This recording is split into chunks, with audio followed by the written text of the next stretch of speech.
안녕하세요. 비익조 국어 최동민입니다.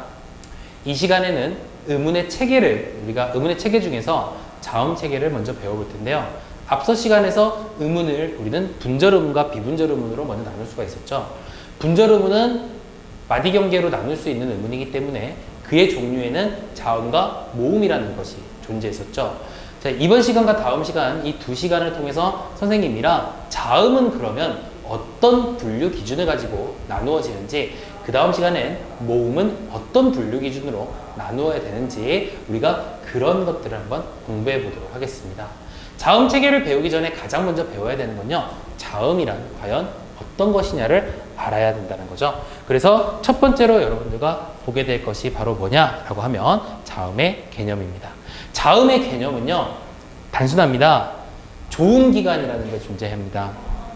폐에서부터 소리가 올라오죠. 공기가 올라올 거란 말이에요. 그러면 폐에서부터 아무런 것이 없이 그냥 올라오면 소리는 그냥 같은 소리를 다 내겠죠. 그렇기 때문에 조음기관에서 여러 가지 다양한 조음기관에서 그 발음을 다른 소리로 바꿔주는 겁니다. 그래서 자음이라고 하는 것은 조음기관, 발음기관이죠. 이것에 방해를 받는 소리를 우리는 자음이라고 이야기를 합니다. 물론 뒷시간에 배우겠지만 모음은요, 장애를 받지 않는 소리가 되겠죠. 그렇죠? 자, 이 방해를 받는다, 이 특징이 왜 중요하냐면요, 자음을 분류하는 기준에도 어디서 장애를 받느냐, 어떻게 장애를 받느냐를 가지고 분류 기준을 삼거든요. 그래서 첫 번째 분류 기준은 조음 위치가 되겠습니다. 공기의 흐름이 방해를 받는 자리, 그러니까 어디에서 장애를 받느냐에 따라서 조음 위치에 따라서 자음을 분류할 수 있고요. 두 번째는 조음 방법입니다. 방해를 받는 방법이 과연 어떤 방법으로서 방해를 받는지에 따라 역시 자음을 분류할 수 있겠죠. 그런 걸 조음 방법이라고 합니다. 다시 한번 정리하자면 자음은요, 조음기관에서 장애를 받는 소리를 얘기하는 거고요. 자음의 분류 기준은 조음 위치, 어디서 방해받느냐, 조음 방법, 어떻게 방해를 받느냐에 따라서 나누어 준다는 거죠.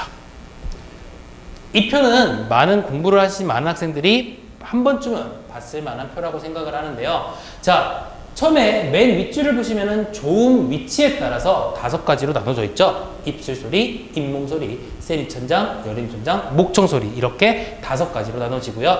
그 다음 조음 방법은 여전히 5가지로 나눠집니다. 파열음, 마찰음, 파찰음, 비음과 유음, 이렇게 5가지로 나눠집니다. 파열음과 마찰음, 파찰음 같은 경우에는요, 예사소리, 된소리, 거센소리, 이렇게 3가지로 다시 분류가 가능한데요. 마찰음의 경우에는 예사소리와 된소리만 존재합니다. 다시 말하면 거센소리가 없다는 얘기죠. 이 분류표는 여러분들이 외우셔야 됩니다. 각각 해당하는 위치와 방법이 어디에 어떤 글자가 있는지 여러분들이 다 외우시고 암기를 하셔야지만 여러분들이 앞으로 의문을 공부하는데 굉장히 편하다라고 하는 겁니다. 무슨 얘기인지 아시겠죠? 지금 여기 나와 있는 조음 위치에 따라 나눠진 것과 조음 방법에 따라 나눠져 있는 이런 요소들을 우리가 이제 세부적으로 한번 볼 텐데요. 먼저 조음 위치에 따라 나누는 걸 먼저 보겠습니다. 입술 소리, 이것을 우리는 양순음이라고 얘기하죠. 여기서 보시면 아시겠지만 앞에 말은 순우리말이 되겠고요. 뒤에 말은 한자어가 되겠습니다. 뭐 교과서나 교재에 따라서 각기 다르게 나타나는 것들이 있는데요. 고유어만 나온 것들도 있고 한자와 같이 병행해서 나온 것들이 있기 때문에 여러분들은 2가지를 다 알아두시는 게 좋죠. 입술 소리는, 자, 조음 위치는 방해받는 위치니까 입술 소리는 어디에서 방해를 받느냐라고 하면 바로 두 입술에서 방해를 받는 그러한 소리를 이야기하는 것이고요. 자, 잇몸 소리는 또다시 치조음이라고 한자어로 쓸 수가 있는데 어디에서 방해를 받느냐? 윗 잇몸과 혀 끝에서 방해를 받습니다. 그리고 센 입천장 소리는 우리가 흔히 경국의 음이라고 불려지는데요. 이 녀석 같은 경우에는 센 입천장과 혓바닥에서 방해받는 소리가 되겠습니다. 여린 입천장 소리는요, 영국의 음, 여린 입천장과 혀 뒤에서 방해받는 소리라고 볼 수가 있겠네요. 마지막으로 하나 남은 게 있죠. 바로 목청에서 방해를 받는 목청 소리인 후음이라는 것이 존재합니다. 다시 한번 강조하는데요. 조음 위치는 어디에서 방해를 받느냐라고 하는 걸 가지고 5가지로 분류를 해놓은 거기 때문에 여러분들이 방해받는 위치들의 단어들을 기억하시고 이게 어떤 소리인지 구분을 하셔야 된다라고 하는 겁니다. 이해하셨나요? 자, 그러면 좋은 방법으로 한번 넘어가 보도록 하겠습니다. 좋은 방법은 일단 분류가 가능합니다. 어떻게 분류가 가능하냐면 안울림 소리와 뒤에 보시면 나오겠지만 울림 소리, 이 두 가지로 먼저 크게 구분을 먼저 하거든요. 안울림 소리는 한자어로 무성음이라고 합니다. 어떤 특징이 있냐면 성대 떨림이 없는 소리를 우리는 안울림 소리라고 이야기를 한다는 거죠. 그럼 아까 우리가 봤던 자음 체계표에서 바로 안울림 소리에 해당하는 단어는 어떤 것들이 있는지 한번 보도록 하겠습니다. 첫 번째로는 파열음이 있죠. 공기의 흐름을 막았다가 터지면서 나는 소리라는 거죠. 자, 조음기관이 붙습니다. 파열음은 붙었다가 떨어지면서 그것을 우리는 터진다고 표현하죠. 또 다른 말로 막았다가 터진다, 파열되면서 나는 소리를 우리는 파열음이라고 이야기를 합니다. 처음에 선생님이랑 비읍의 발음을 한번 해봤죠. 두 입술이 붙었다가 떨어지는 것이 느껴질 겁니다. 궁금하신 분은 해보세요. 그렇죠? 이렇게 붙었다가 떨어지는 것, 이 소리를 파열음이라고 이야기를 하고요. 두 번째는 마찰음입니다. 마찰음은 조음 기관의 통로를 좁혀줍니다. 대신에 파열음처럼 붙여주진 않는다는 얘기죠. 이렇게 좁혀지면서 그 좁은 틈새로 마찰을 일으키면서 내는 소리라는 거죠. 또 다른 말로는요, 좁은 틈으로 새어 나오면서 밀어내면서 내는 소리를 마찰음이라고 이야기를 합니다. 대표적인 마찰음 발음해 보겠습니다. 자, 여러분들 발음을 해보시면은 조음기관이 살짝 붙는 게 느껴질 겁니다. 그리고 그 사이로 강한 바람이 새어 나오는 것이 느껴질 겁니다. 그렇죠. 이런 것들을 마찰음이라고 이야기를 합니다. 세 번째로는 뭐가 있느냐? 파찰음이라는 게 있죠. 말로 느껴봐도 아시겠지만 파열음의 파, 마찰음의 찰, 이렇게 두 단어를 합쳐서 파찰음이라고 이야기를 하는 거죠. 자, 그러면 발음하는 방법도 어떻겠느냐? 파열음의 특성과 마찰음의 특성을 모두 가지고 있는 그러한 소리가 된다라고 하는 겁니다.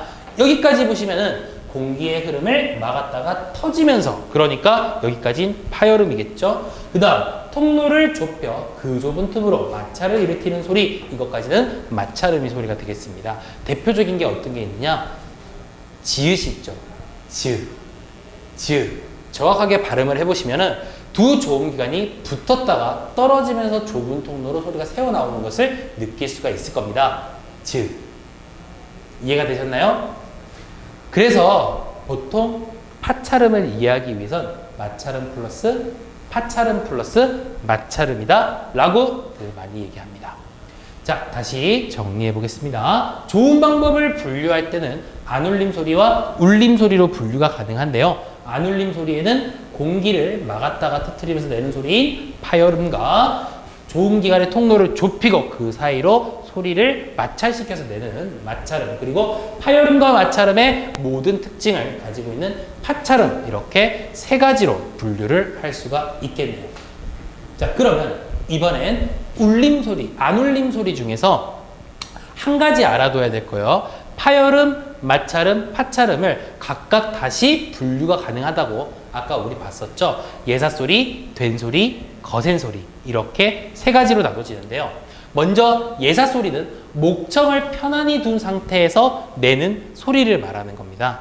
그리고 이 된소리와 거센소리는요, 목청을 긴장한 상태에서 내는 소리인데 둘 다 긴장한 상태에서 내는 거라는 건 동일한 요소가 되는 거예요. 중요한 거는 뭐냐면은 두 개의 차이가 있기 때문에 된소리와 거센소리라는 소리로 분류를 했겠죠. 그 차이점이 뭐냐라고 하면 바로 공기의 양이 되겠습니다. 우리가 쌍기역과 키역을 한번 발음해 보도록 할게요. 쌍기역을 발음할 때요. 자, 공기의 양을 한번 느껴보시고요.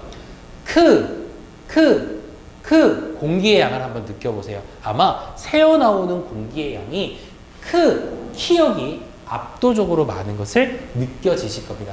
이와 같이 우리가 된소리, 거센소리는 공기의 양으로 따지는데요. 된 소리는 공기의 양이 적은 것을 말하고 거센 소리는 공기의 양이 많은 것을 이야기한다라고 하는 거 알아두시도록 합니다. 다시 파열음, 파찰음, 마찰음은 예사소리, 된소리, 거센소리로 분류가 가능한데요. 예사소리는 편안하게 내는 소리고 된소리와 거센소리는 긴장한 상태에서 내는 소리인데 된소리는 공기의 양이 적고 거센소리는 공기의 양이 많다라고 하는 사실을 알아두시도록 하십니다.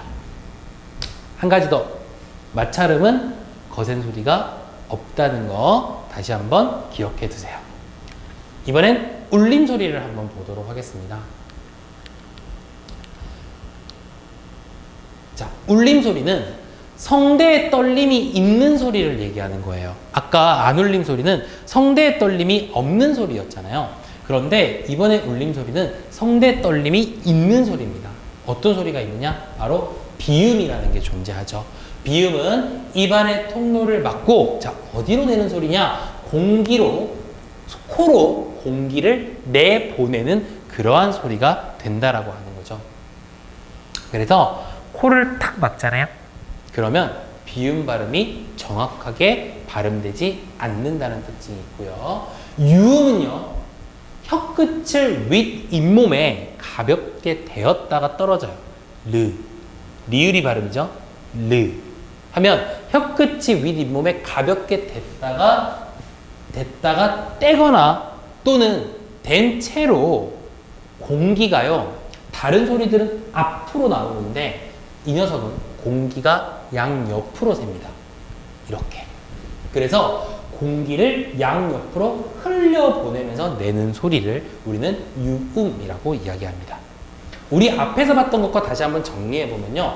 안울림 소리에는 파열음, 마찰음, 파찰음 이 세 가지가 있었고요. 울림 소리에는 비음과 유음 이 두 가지가 있습니다. 한 가지 알아두셔야 될 건 모든 모음은 다음 시간에 배우게 될 모음이죠. 모든 모음은 울림 소리에 해당한다는 겁니다. 이걸 우리가 왜 알아야 되냐면요. 간혹 가다가 우리가 음운변동이라는 걸 배울 때요. 앞말이 울림 소리로 끝나고 라고 이야기를 하면 여러분들 머릿속에요. 아, 울림 소리로 끝났어? 그러면 비음, 유음, 그리고 모음이겠구나 라고 하는 걸 빠르게 떠올리면 음운변동을 이해하는데 훨씬 더 유리해집니다. 그렇기 때문에 여기 자음 체계에 나오는 말들 여러분들이 잘 기억을 해두시길 바라겠습니다. 다음 시간에는요, 우리가 모음 체계를 한번 배워볼 텐데요. 모음은 어떤 개념과 어떤 분류 기준을 가지고 있는지 또는 어떤 종류를 가지고 있는지 다시 한번 선생님과 같이 보도록 하겠습니다.